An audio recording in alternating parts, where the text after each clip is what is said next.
ہم تمہیں آزمائیں گے اجتماعی سطح پہ بھی اور انفرادی سطح پہ بھی. بشیء من الخوف، خوف میں مبتلا کر دیں گے. ہم کریں گے یہ کام. یہ نیچر نہیں کرتی کہ خود بخود ہو رہا ہے.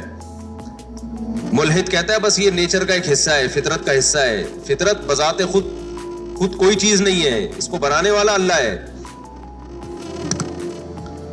بشیء من الخوف والجوع، بھوک بھی مسلط کریں گے، معاشی نقصان. ونقص من الاموال والانفس، مال کا نقصان، جانوں کا نقصان، انسانی ہلاکتیں ہوں گی.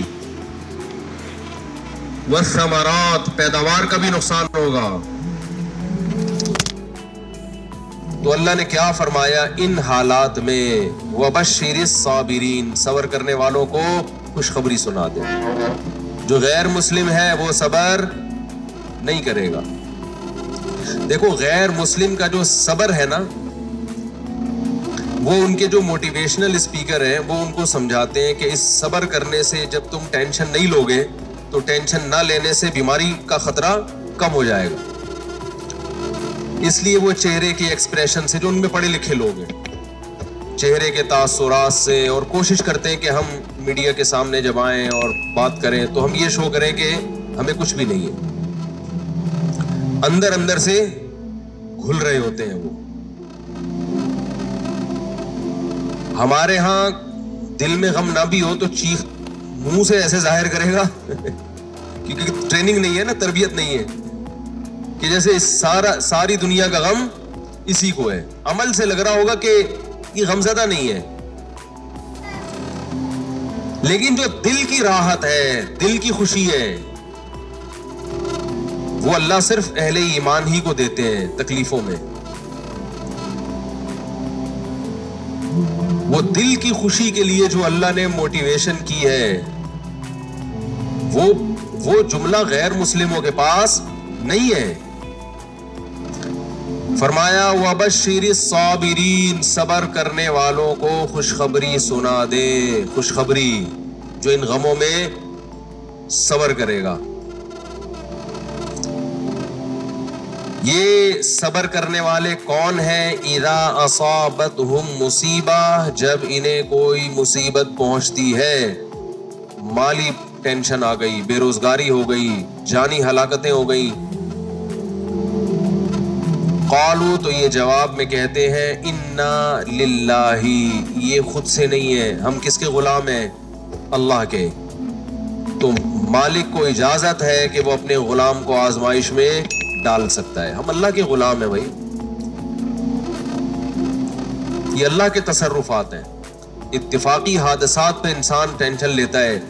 جو پہلے سے پلاننگ کے تحت ہو اور اس کی پلاننگ کرنے والا ہمارا رب ہو اور ہم سے محبت کرتا ہو، اس کی طرف سے پریشانی تو ہمیں بنانے کے لیے، ہمیں بگاڑنے کے لیے اور عذاب دینے کے لیے نہیں ہے.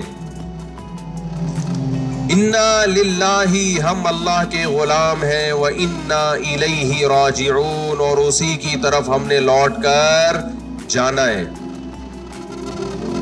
اسی کی طرف لوٹ کر جانا ہے.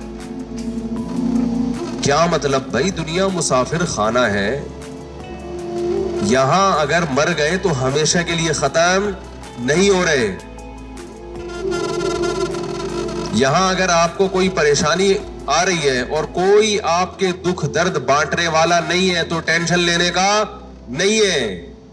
اس لیے کہ اللہ ہے، وہ دیکھ رہا ہے اس مصیبت میں کہ یہ کیسے صبر کرتا ہے، اور وہ اس مصیبت میں قیامت کے دن اجر دے گا، نوازے گا. وہ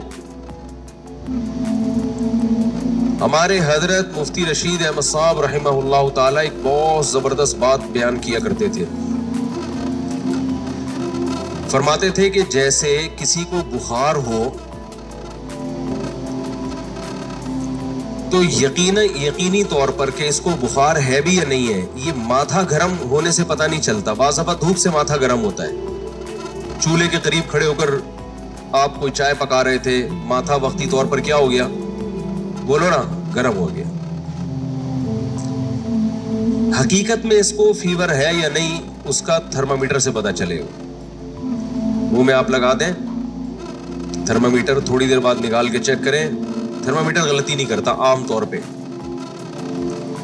تو فرمایا کہ کسی کے ظاہری گیٹ اپ کو دیکھ کر, اس کی تسبیحات اور نماز کو دیکھ کر 100% اس کا اندازہ نہیں ہوتا کہ یہ دل سے دیندار ہے یا نہیں ہے, اس کا آخرت پر یقین ہے بھی کہ نہیں ہے.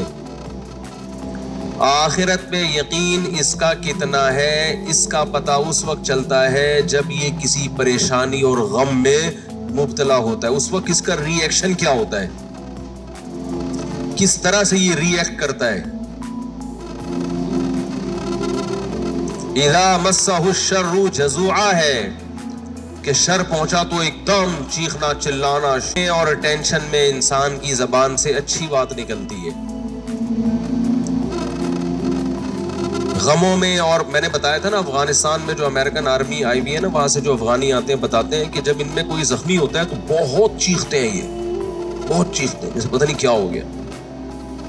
فوجی رو بھی رہے ہوتے ہیں, رپورٹ ہے یہ. کسی فوجی کا رونا کتنا برا عمل ہے کہ نہیں ہے. میدان جنگ میں فوجی رو رہا ہو, ہم نے تو مسلمانوں میں کبھی ایسا سنا نہیں, اپنے فوجیوں میں بھی کبھی ایسا نہیں سنا کہ فوجی ہو کے رو رہا ہے. ایک شاعر کا شعر یاد آ رہا ہے, اللہ کرے پورا یاد آ جائے. سن میری شہادت کا نہ تو ہوش اڑانا, بچہ اپنی ماں کو کہہ رہا ہے میدان جنگ میں جاتے ہوئے. یہ نظم بھی انشاءاللہ میں ریکارڈ کرواؤں گا اخبل طریقے سے. بچہ میدان جنگ میں جاتے ہوئے اپنی ماں سے کہہ رہا ہے کہ اگر میں شہید ہو جاؤں تو ہوش نہ اڑانا, اسلاف کے ناموس پہ مت داغ لگانا. ہمارے اسلاف کی جو عزت ہے نا وہ اسی سے ہے کہ وہ میدان جنگ میں رویا بولو نہیں کرتے تھے. ان کے ناموس کو داغدار مت کرنا. سن میری شہادت کا نہ تو ہوش اڑانا, اسلاف کے ناموس پہ مت داغ لگانا. ہندو نہ کہیں کہہ دے کہ روتے ہیں مسلمان,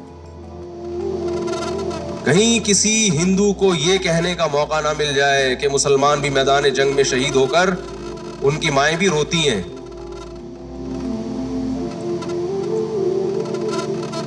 پھر کہتا ہے کٹ جاؤں مقتل میں تو اف تک نہیں کہنا.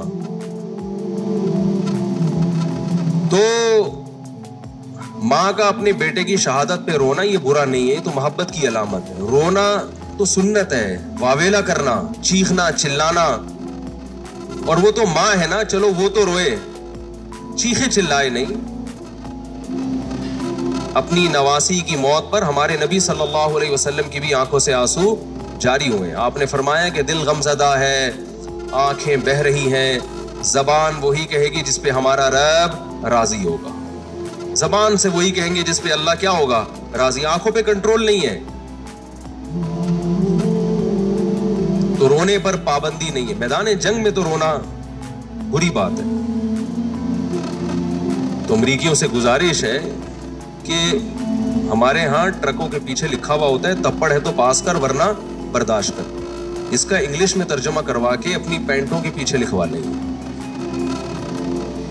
کہ بھائی جب افغانستان میں آنے کا تپڑ تھا تو آنا چاہیے تھا, پھر رونے کی بات کیا ہے, پھر رونے کی بات کیا ہے. اور اگر آ کے رونا ہی تھا تو پھر آنے کی چندہ ضرورت نہیں تھی. آپ سپر پاور ہو, آپ نے دنیا میں بےزتی کروا دی. آپ نے نہیں, یعنی آپ کے فوجیوں نے. تو ان کو چاہیے کہ ہمارے ہاں ٹرکوں کے پیچھے لکھا ہوتا ہے, اس کا کوئی انگلش میں ترجمہ کروا کے اگر شائع کر دے تو یہ بہت زبردست. ٹرکوں کے پیچھے, رکشوں کے پیچھے جو آپ کو اقوال ملیں گے وہ جمعے کے بیانات میں, اتوار میں نہیں ملیں گے آپ کو. حقیقت بتا رہا ہوں, بڑے سبق آموز باتیں ہوتی ہیں اس میں. تو اگر اوباما یہ پڑھ لیتے محترم تو میرا خیال ہے یہ جرات اور ہمت نہ ہوتی. تو وہاں جو افغانی لوگ بتاتے ہیں کہ جو امریکن سے لڑنے والے لوگ ہیں ان کے جب گولی لگتی ہے تو ان کا ری ایکشن الگ انداز سے ہوتا ہے. امریکن کے جب لگتی ہے تو وہ پاگلوں کی طرح عجیب سے چیخ رہے ہوتے ہیں, چلا رہے ہوتے ہیں, وہی کیا ہو گیا. تو ان کا چیخنا بالکل درست ہے, اس لیے کہ ان کے سامنے آخرت نہیں ہے. ان تکونوا تعلمون فإنهم يعلمون كما تعلمون وترجون من اللہ ما لا يرجون. اللہ فرماتے ہیں اگر تمہیں، اہل اسلام سے اللہ خطاب کر رہے ہیں، میدان جنگ میں تمہیں اپنے ملک کے دفاع میں لڑتے ہوئے اگر تمہیں زخم پہنچتے ہیں تو ان کو بھی تو زخم پہنچتے ہیں. اس کو زخم پہنچ رہے ہیں پھر بھی لڑ رہا ہے اور تم میدان میں پیچھے ہٹ جاؤ. وَتَرْجُونَ مِنَ اللَّهِ مَا لَا يَرْجُونَ، جبکہ تم اس زخم پہ اللہ سے وہ امیدیں لگا کے بیٹھے ہوئے ہو جو تمہارا مخالف امیدیں لگا کے نہیں بیٹھا. تمہارا مخالف صرف گورنمنٹ سے مختلف قسم کی الاؤنس لینے کی امیدیں ہیں اس کو کہ میں زخمی ہو جاؤں گا اتنے پیسے ملیں گے، میری ٹانگ ٹوٹ جائے گی لکڑی کی جرمنی سے ٹانگ لا کے لگوا دی جائے گی. بس ان کو اپنے حکمرانوں سے امیدیں ہیں اور مرنے کے بعد تو وہ بھی نہیں ہے.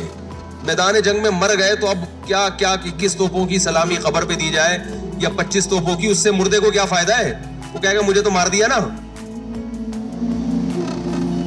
کہتے ہیں اس کے لواحقین کو نواز دیں گے. تو لواحقین کو نواز کے، یہ بھی تو اپنے لواحقین میں سب سے پہلے تو یہ تھا، لواحقین کے لیے اپنے آپ کو ہی مروا دیا. کہے گا یار اتنا پروٹوکول تو میں زندگی میں لواحقین کو نہیں دیتا تھا. تو یہ مزیداری نہیں ہے، مزیداری ہے ان تکونوا تعلمون فإنهم يعلمون كما تعلمون وترجون من اللہ ما لا يرجون. خدا کی قسم قرآن کی اس ایک آیت نے ایسا مسلمانوں کو موٹیویٹ کیا ہے اپنے قوم کے لیے، اپنے ملک کے لیے، اپنے مذہب کے لیے لڑنے کا، ایسی آگ بھری ہے. اللہ فرماتے ہیں اگر تم زخمی ہوتے ہو تو انہیں بھی تو زخم پہنچتے ہیں. وہ تھوڑی جیسے آتے ہیں ویسے کے ویسے، کچھ تو تم نے ان کو بھی مارا ہوتا ہے. اس کے باوجود وہ میدان میں اتر رہے ہیں. حالانکہ ترجون من اللہ ما لا یرجون، تمہیں اللہ سے وہ امیدیں ہیں جو ان کو نہیں ہے. اور تمہیں اللہ سے کیا امیدیں ہیں؟ آپ صلی اللہ علیہ وسلم نے فرمایا جس کے میدان جہاد میں زخم لگا قیامت کے دن وہ زخم